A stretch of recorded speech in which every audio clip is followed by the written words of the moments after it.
नमस्ते, प्रणाम दोस्तों, हर हर महादेव। तो दोस्तों छठ पूजा के भजन सुनाने जा रही हूँ लोग। आप लोग मेरे भजन सुन के कमेंट बॉक्स में जरूर बताइएगा कि मेरा छठ पूजा भजन कैसा लगा है।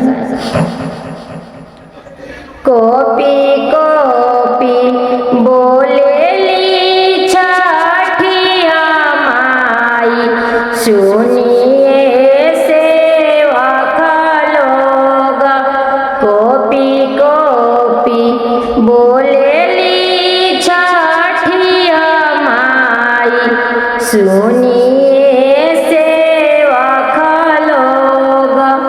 सुनिए सेवा का लोग, एक जोरी बोले नी गाने सासाए। सुनिए छठिया माई, करा जोरी बोले नी पतिया देवा। सुनिए छठिया माई, एक जोरी बोले नीरज किशोरा बाबू।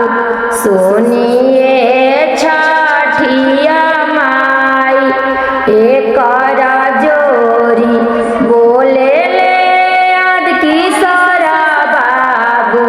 सुनिए छठिया माई, रौरा घाटे डूबिया छिलाई देव। मकड़ी बारी देव, मकड़ी बारी देव।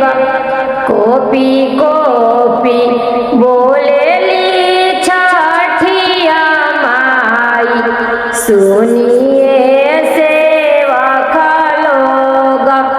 सुनिए सेवा का लोग, एक जोरी बोले ले बीच किशोरा बाबू।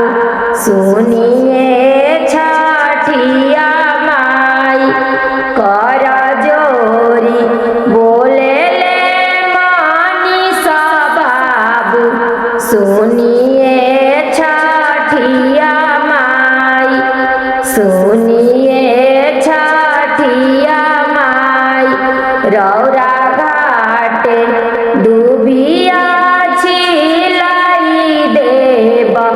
मकड़ी बारी देव, दूधावे आरागा देव। धूपावे उमादा देव।